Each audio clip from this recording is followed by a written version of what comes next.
ஷாபான் மாதத்தின் இறுதியிலே நாம் எல்லோரும் இருந்து கொண்டிருக்கின்றோம். இந்த சந்தர்ப்பத்தில் ரமலானுடைய சில சட்டங்களை, நோன்பினுடைய சில சட்டங்களை இன்றைய ஹுத்துபாவிலே உங்களுக்கு தெளிவுபடுத்தலாம் என்று எண்ணுகின்றேன். பொதுவாக சட்டங்கள் என்று வருகிற போது ஒரு தெளிவு நமக்கு இருக்க வேண்டும். அதாவது சட்டங்கள் என்று வருவது ஃபிக்ஹ் என்கிற பகுதிக்குள் அடங்கக்கூடியதாகும். இந்த ஃபிக்ஹுடைய விஷயத்தில் மார்க்கத்தை பொறுத்தவரையில் சில விஷயங்கள் நேரடியாக சொல்லப்பட்டிருக்கின்றன. நேரடியாக என்றால் குர்ஆனிலும் ஹதீஸிலும் மிக தெளிவாகவும் நேரடியாகவும் சொல்லப்பட்டிருக்கும். அந்த சட்டங்களை பொறுத்தவரையில் அதில் மாற்று அபிப்பிராயம் கொள்வதற்கு நமக்கு எந்த உரிமையும் கிடையாது. வந்ததை அப்படியே ஏற்றுக்கொள்ள வேண்டும். உதாரணமாக, கணவனை இழந்த ஒரு பெண் இத்தா இருக்க வேண்டும். எவ்வளவு காலம் இத்தா இருப்பது என்று கேட்டால் குர்ஆனில் நேரடியாகவே சொல்லப்படுகிறது 4 மாதங்களும் 10 நாட்களும் என்று. 4 மாதங்கள் 10 நாட்கள். அப்போ கணவனை இழந்த ஒரு பெண், கணவன் மௌத்தான ஒரு பெண் எவ்வளவு காலம் இத்தா இருக்க வேண்டும் என்று கேட்டால் தெளிவாக சொல்லிவிட வேண்டும், 4 மாதங்களும் 10 நாட்களும். இதிலே மாற்று அபிப்பிராயம் கொள்வதற்கு யாருக்கும் எந்த உரிமையும் கிடையாது. அப்படி ஒருவர் மாற்று கருத்தை சொன்னால் அவர் வழிகேட்டில் இருக்கிறார், அவர் பாவம் செய்கிறார். அதே நேரத்திலே அன்புள்ள சகோதரர்களே, ஃபிக்ஹிலே இன்னும் ஒரு பகுதி இருக்கிறது, நேரடியாக சொல்லப்படாமல் இருக்கும். அந்த நேரடியாக சொல்லப்படாமல் இன்டிரெக்டாக மறைமுகமாக சொல்லப்பட்ட விஷயங்களை அறிஞர்கள் ஆய்வு செய்வார்கள். அந்த ஆய்வு முறைக்கு இஸ்லாமிய பாஷையிலே, குர்ஆன் ஹதீஸினுடைய பாஷையில் இஜ்திஹாத் என்று சொல்லப்படும். இப்போ இஜ்திஹாத் செய்து அவர்கள் அதிலே முடிவுகளை அடைய உலமாக்கள் முயற்சி செய்வார்கள். அப்படி முடிவுகளை அடைய முயற்சி செய்யும் போது பெரும்பாலும் நேரடியாக சொல்லப்படாத விஷயங்களில் 2 கருத்துக்கள் 3 கருத்துக்கள் வருவது என்பது தவிர்க்க முடியாததாகும். அதனால்தான் நபிகள் நாயகம் ஸல்லல்லாஹு அலைஹி வஸல்லம் அவர்களே சொல்லுகிறார்கள், இதஜ்தஹதல் ஹாக்கிம் ஃபஅஸாப ஃபலஹு அஜ்ரான் வ இன் அக்தஅ ஃபலஹு அஜ்ருன் வாஹித். புகாரியில் வரக்கூடிய ஹதீஸ். ஒரு தீர்ப்பு வழங்குகிறவர் இஜ்திஹாத் செய்து சரியான முடிவை அவர் அடைவாராக இருந்தால் அவருக்கு 2 கூலிகள் கிடைக்கும். அவர் தவறான முடிவை அடைந்தால் அவருக்கு 1 கூலி கிடைக்கும். அப்ப இஜ்திஹாதுடைய விஷயத்தில் தவறான ஒரு கருத்து வருவது என்பது வழிகேடு அல்ல. நம்முடைய சமூகத்தில் நிறைய பேர் இதை புரியவில்லை. முதல் காரணம் மார்க்க அறிவு போதாமை. மேலோட்டமாக மார்க்கத்தை புரிந்து கொண்டு அவர்கள் எல்லா விஷயங்களையும் ஒன்றாகவே பார்ப்பது. இப்போ நான் உங்களுக்கு ஏற்கனவே கணவன் மரணித்த ஒரு பெண் எவ்வளவு காலம் இத்தா இருக்க வேண்டும் என்கிற விஷயத்தில் குர்ஆன் சொல்லுகிறது, வல்லதீன யுத்தவஃபௌன மின்கும் வயதரூன அஸ்வாஜன் யதரப்பஸ்ன பிஅன்ஃபுஸிஹின்ன 4 அஷ்ஹுரின் வ 10. 4 மாதங்களும் 10 நாட்களும் மிக தெளிவாக சொல்லப்பட்டிருக்கிறது. அதே குர்ஆனில் அதே அல்லாஹு தஆலா தலாக் சொல்லப்பட்ட பெண் எவ்வளவு காலம் இத்தா இருக்க வேண்டும் என்பதை பற்றி சொல்லும்போது, வல் முத்தல்லகாத்து யதரப்பஸ்ன பிஅன்ஃபுஸிஹின்ன 3 குரு என்று சொல்கிறான். தலாக் சொல்லப்பட்ட பெண்கள் 3 குருகள் இத்தா இருக்க வேண்டும் என்று சொல்கிறான்.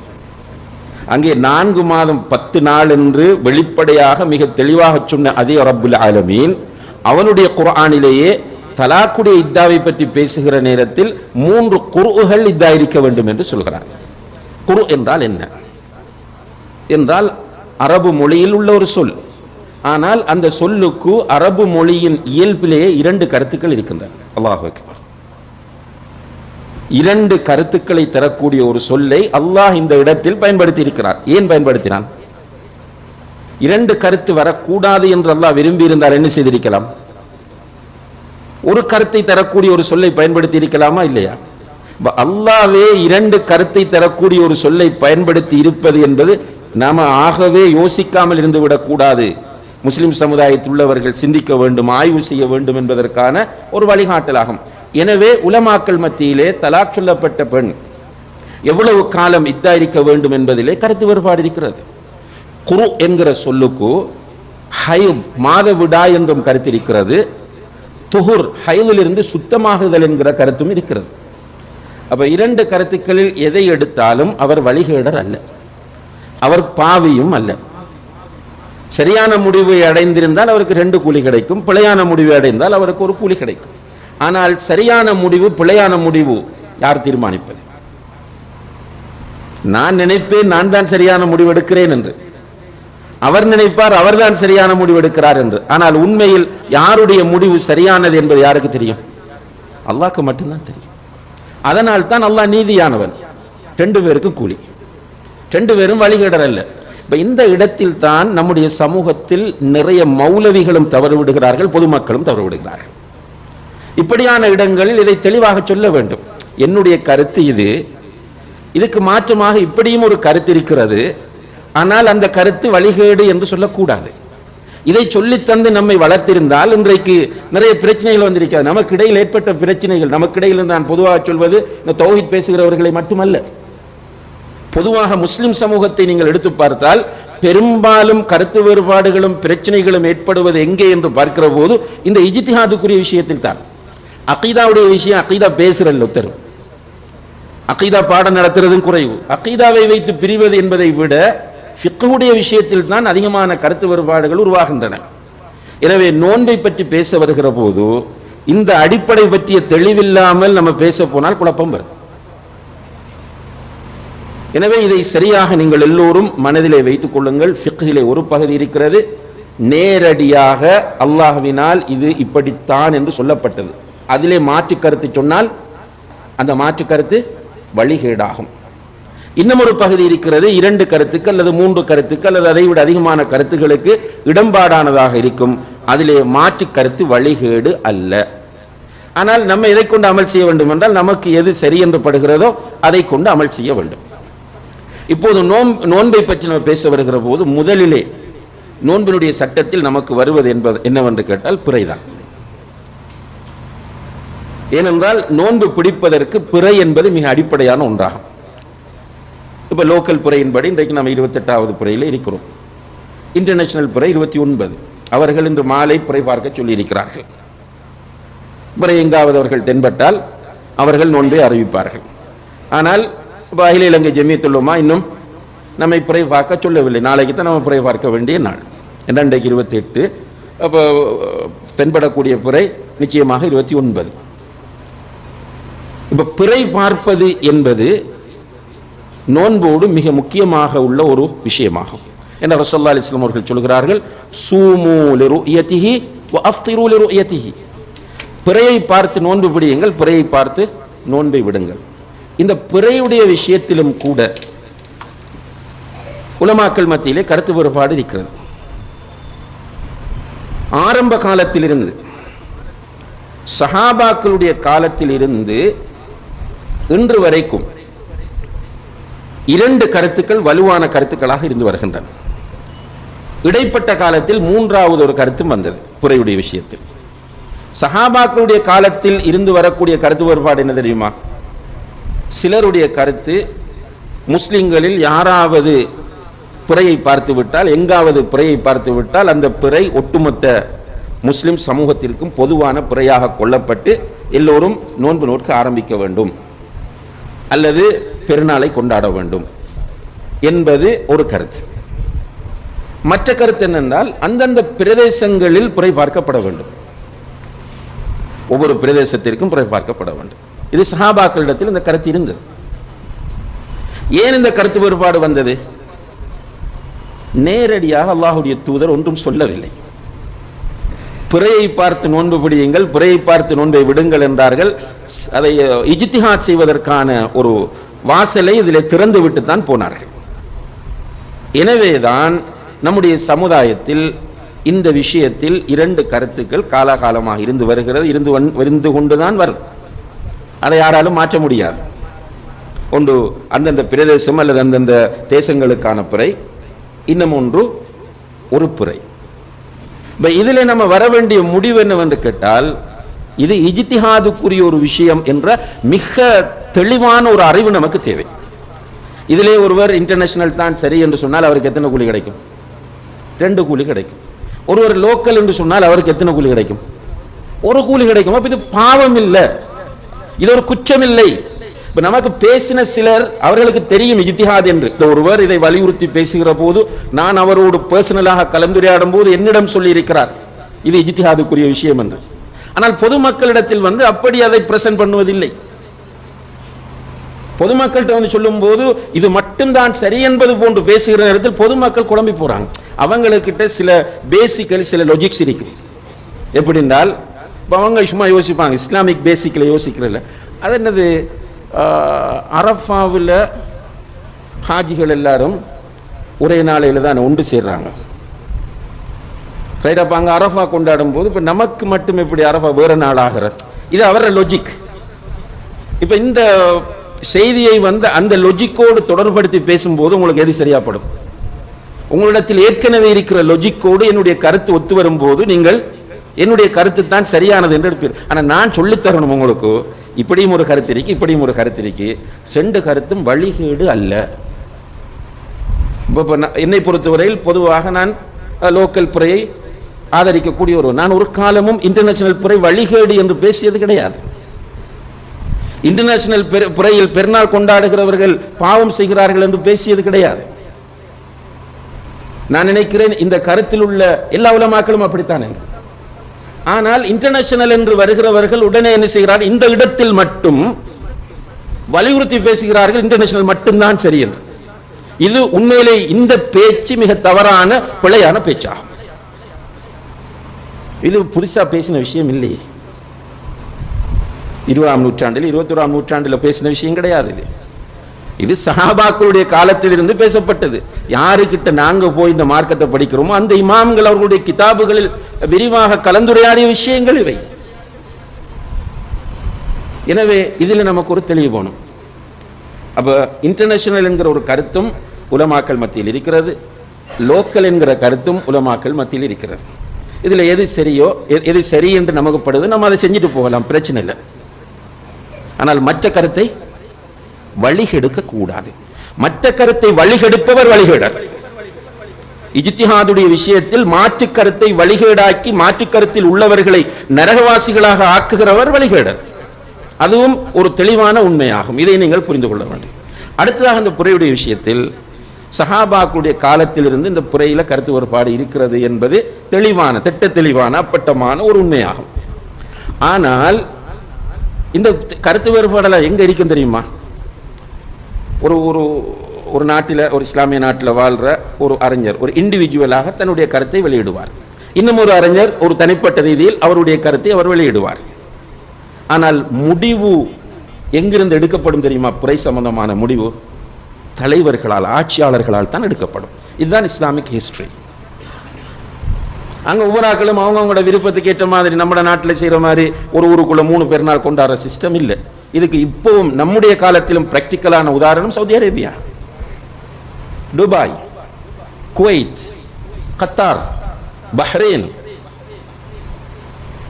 இந்த நாடுகளுக்குள்ள போய் பாருங்க எத்தனை பெருநாள். இங்க இருந்திருப்பீங்க எல்லாரும். மிக காரசாரமாக எழுதுவார்கள், இன்டர்நேஷனல் தான் சரி, லோக்கல் தான் சரி என்று உலமாக்கள் ஆய்வுகளை வெளியிட்டுக் கொண்டே இருப்பார்கள். ஒவ்வொரு ரமலானிலும் ஆய்வுகள் வரும், ஒவ்வொரு ரமலானுக்கு முதலும் ஆய்வுகள் வரும். ஆனால் எப்போது பெருநாள் கொண்டாடப்படும்? ஒரு பெருநாள் தான். நம்ம எல்லாரும் பெரும்பாலும் சவுதியில நம்ம போயிருப்போம். என்றால் ஆட்சியாளர் தான் தீர்மானிப்பவர். அதில் என்ன பிழை வந்தாலும் பொறுப்பு அவருக்கு தான். அந்த அடிப்படையில் உலமாக்களிடம் நாம் கேட்ட போது, நல்ல எங்களுக்குள்ள மௌலவிகள் அல்ல, நான் சொல்றது உலமாக்கள், ஸ்காலர்ஸ், உசூல்களை படித்து மார்க்கத்தில் துறை போக கற்று ஃபகீஹ்களாக அறிஞர்களாக இருக்கிற உலமாக்களிடத்தில் நாங்கள் கேட்டிருக்கிறோம்.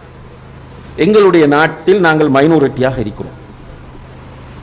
இப்ப நாங்க என்ன செய்வது? நாங்க கேட்ட உலமாக்கள் யார் தெரியுமா? இன்டர்நேஷனல் கருத்து தான் ராஜிஹ் என்று சொல்கிறவர்கள். இப்ப நான் கேட்டிருக்கிறேன், நாங்க மரியாதைக்காக சொல்கிறேன், நான் கேட்டிருக்கிறேன். நான் கேட்ட உலமாக்கள் இன்டர்நேஷனல் புரைதான் சரி என்கிற கருத்தில் உள்ளவர்கள். அவர்கள்ட்ட போய் நாங்கள் மைனாரிட்டியா வாழ்றோம், எங்களுடைய நாட்டில் எப்படி தீர்மானிப்பது என்று கேட்டபோது அவர்கள் சொல்கிறார்கள், உங்களுடைய நாட்டில் அரச அங்கீகாரம் பெற்ற ஒரு சமய, இஸ்லாமிய சமய நிறுவனம் இருக்குமாக இருந்தால் அந்த நிறுவனம் எடுக்கிற முடிவை நீங்கள் பின்பற்றுங்கள். இதிலே நீங்கள் குற்றவாளிகளாக மாட்டீர்கள் என்று அவர்கள் எங்களுக்கு வழிகாட்டின. அல்லாஹ்க்கு பயந்து தார வழிகாட்டல, நானா நீயா என்ற வழிகாட்டல் அல்ல. மார்க்கத்தில் தோக்கல் என்ற ஒரு விஷயம் கிடையாது, வெற்றி தோல்வி எல்லாம் இல்லை. சத்தியம், குர்ஆன் சுன்னாவை பின்பற்றுவது, அல்லாஹ்வுடைய திருப்தி, இதுதான் அங்கே நிற்க வேண்டுமே தவிர நான் சொல்லிட்டேன், நான் கடுமையாக எதிர்த்து இதை நிலைநாட்டி விட்டேன், இப்ப விட்ரோ பண்ணினா என்னுடைய மானம் போய்விடும், என்னுடைய வளர்ச்சி குன்றிவிடும், இப்படி யோசிக்கலாம். மார்க்கத்தை யோசிக்கிற போது மார்க்கத்தை மார்க்கமாகத்தான் யோசிக்க வேண்டும். நம்முடைய மன உச்சைகள் மனச்சாட்சிகள் எல்லாம் ஒரு பக்கம் வச்சுட்டு குர்ஆன் சுன்னா மார்க்கத்தின் சரியான வழிகாட்டல்களுக்கு தான் நம்ம முக்கியத்துவம் கொடுக்க வேண்டும். எனவே அன்புள்ள சகோதரர்களே, இந்த பிறையை தீர்மானிக்கிற அதிகாரம் என்பது உண்மையிலேயே ஒரு அரச அங்கீகாரம் பெற்ற நிறுவனத்திற்கு இருக்கும். அந்த நிறுவனத்தில் விதயத் இருக்கலாம் அல்லது வேறு வழிகேடுகள் இருக்கலாம், அது அங்கே பிரச்சனை இல்லை. இதுவும் அவர்கள் தெளிவாக எங்களுக்கு சொல்லித்தந்த விஷயம். அதே நேரத்தில் ஐரோப்பிய நாடுகளிலும் இதே நிலைதான். அங்குள்ளவர்கள் கேட்ட ஃபத்துவாக்கள் எல்லாம் ஆன்லைனில் இருக்கிறது. பெரிய பெரிய ஸ்காலர்ஸ்கிட்ட குர்ஆன் சுன்னா பேசக்கூடிய அஹ்லுஸ் சுன்னா வல் ஜமாத்தை சேர்ந்த உலமாக்களிடத்தில் நீங்கள் போய் அரபு தெரிந்தால் பார்க்கலாம், இங்கிலீஷ்லேயும் இருக்கும் நினைக்கிறேன் நிறைய. அவர்கள் கேட்கிறார்கள், நான் ஐரோப்பாவில் லண்டனில் இருக்கிறேன், நான் லெஸ்டரில் இருக்கிறேன், நான் ஃப்ராங்க்ஃபர்ட்டில் இருக்கிறேன், நான் பாரிஸில் இருக்கிறேன், நான் எப்படி நோன்பை தீர்மானிப்பது, எப்படி பெருநாள் கொண்டாடுவது? அவர்கள் சொல்கிறார்கள், உங்களுடைய ஊரில் ஏதாவது மர்கஸ் இஸ்லாமி இருக்குமாக இருந்தால், மர்கஸ் இஸ்லாமி இருந்தால் இப்போ தாவா செய்யறதுக்காக யாராவது சேர்ந்து ஒரு சென்டர் உருவாக்குறது, அப்படி சென்டர்கள் இருந்தால் அந்த சென்டர்களோடு சேர்ந்து நீங்கள் போங்கள், தனியாக போகாதீர்கள். அவ கேள்வி கேட்குற சிலர் கேட்டிருக்கிறாங்க, நாங்கள் இன்டர்நேஷனல் பிறை தான் சரி என்று கருதுகிறோம், அப்போ நாங்கள் சவுதியை பேஸ் பண்ணி பெருநாள் கொண்டாடலாமா என்று கேட்டதுக்கு அவங்க சொல்லுவாங்க, உங்களோட ஊரில் உள்ள ஏதாவது சென்டர்கள் இருந்தால் அதை பேஸ் பண்ணி நீங்கள் போகணும். சிம்பிள் மேட்டர் சகோதரிகள். இது மண்டையை போட்டு உடைச்சிக்கு நரகம் போகிற ஒரு பெரும் பாவம் போல ஒரு விஷயம் இல்லை, அப்படி காட்டிக்கிட்டோம். இன்னும் சிம்பிளான ஒரு இஷ்யூ இது. இதை வச்சு இப்போ இது ஒரு பெரிய பாரதூரமான விஷயமாக்கி அடிப்படையெல்லாம் வந்திருக்கா இல்லையா? குடும்பம் ரெண்டா பிரிஞ்சிருக்கா இல்லையா? அதே டைமில் மற்ற தெளிவான பாவங்கள்ல எல்லாம் கூட்டிருக்கு. மாஷா அல்லாஹ், வட்டியா, பெரும் பாவங்கள், அவதூறு சொல்றதா, புறம் பேசுறதா, ஒருவருடைய மானத்தை டேமேஜ் பண்றதா, அதெல்லாம் சின்ன இஷ்யூஸ். ஆனால் இஸ்லாத்தின் பார்வையில் சின்ன இஷ்யூவாக இருக்கிற விஷயம் ஆக டொப்பான ஒரு இஷ்யூவாகி என்னமோண்டு இன்னும் அந்த மண்டையில் இருந்த கலட்டேலாத ஒரு சிக்கலுக்குள்ள நாம் அகப்பட்டு கொண்டிருக்கிறோம் என்றுதான் சொல்ல வேண்டும். எனவே அன்புள்ள சகோதரர்களே, இந்த பிறையுடைய விஷயம் என்பது அடிப்படையானது. எப்படி அடிப்படையானது? நோன்பு பிடிக்கிறதுக்கு, பெருநாள் கொண்டாடுறதுக்கு பிற தேவை. ஆனால் இந்த பிறையை பார்க்கிற விஷயத்தில், பார்த்து முடிவெடுக்கிற விஷயத்தில் ரசூலுல்லாஹி அலைஹி வஸல்லம் அவர்கள் எங்காவது ஒரு இடத்தில் பிறை தென்பட்டால் மொத்த சமுதாயமும் பெருநாள் கொண்டாட வேண்டும் என்று சொல்லவில்லை. அல்லது ஒவ்வொரு ஊருக்கும் தனித்தனியாக பிறை பார்க்க வேண்டும் என்றும் அவர்கள் சொல்லவில்லை. அவங்க பொதுப்படையாக சொல்லிட்டு போயிட்டாங்க, சூமு லிருயத்திஹி வ அஃப்திரு லிருயத்திஹி, பிறையை பார்த்து நோன்பு விடுங்கள், பிறையை பார்த்து நோன்பை விடுங்கள் என்று. எனவே உலமாக்கள் இதில் ஆய்வு செய்கிறார்கள். இந்த ரெண்டு கருத்து வருகிறது. எனவே இந்த ரெண்டு கருத்தும் மார்க்கத்தின் உள்ளே உள்ள கருத்துக்கள் என்பதை புரிந்து கொள்ளுங்கள். அப்போ எவ்வளோ விஷயத்தில் அட்ஜஸ்ட் பண்ணி போகிற நமக்கு மார்க்கத்தில் உள்ள ஒரு விஷயத்தில் சமுதாய ஒற்றுமைக்காக வேண்டிய அட்ஜஸ்ட் பண்ணி போகிறதுல இந்த பிரச்சனை இருக்கு. இதில் போய் மார்க்கத்தை விட்டு கொடுத்து விட்டார்கள், எவ்வளவோ விட்டு கொடுத்தான். இந்த பிரச்சனை வந்த டைமில் பன்சலைக்குள்ளே போய் அவனே பேசுகிறான், நாங்கள் இதை எதிர்பார்க்கவில்லை உங்களிடம் என்று. பன்சலைக்குள்ளே போகிறான், பூத்தட்டை கொண்டு வைக்கிறான், அவன் வேசாக்கு கொடி கட்டுறான், அவன் சிலையை போய் கிளீன் பண்ணி கொடுக்குறான். அப்போ அவன் அந்த சைட்டில் உள்ளவன் சொல்றான், முஸ்லீம்களிடமிருந்து இதை நாங்கள் எதிர்பார்க்கவில்லை, அது உங்களோட தனித்துவத்தை நீங்கள் போட வேண்டும், இது எங்களோட விஷயம் என்று.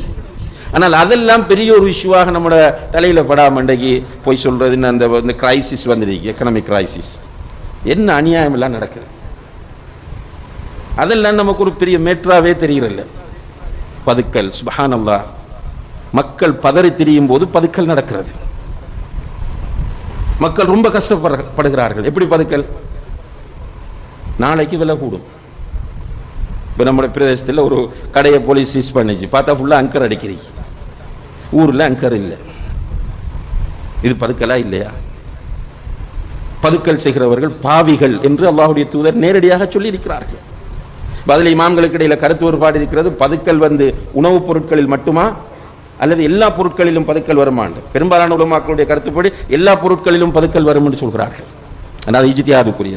ஆனால் உணவு என்பது ஏகோபித்த கருத்து. உணவில் பதுக்கல் செய்தால் தெளிவான ஹராம். சில ரிவாயத்தில் அவருக்கு லானத் கூட கிடைக்கும் அல்லாஹ்வுடைய. இதெல்லாம் இன்றைக்கு சின்ன இஷ்யூவாக போய் நோன்பு வந்தோடனே இதை தூக்கி மண்டையில் ஏற்றிக்கி நம்ம என்னமோ பெரிய ஒரு விஷயத்தை சாதிக்கிறது போல உணர்வை ஏற்படுத்தப்பட்டிருக்கிறது. இந்த நிலையிலிருந்து நம்ம விடுபட வேண்டும், சரியான வழிக்கு வர வேண்டும்.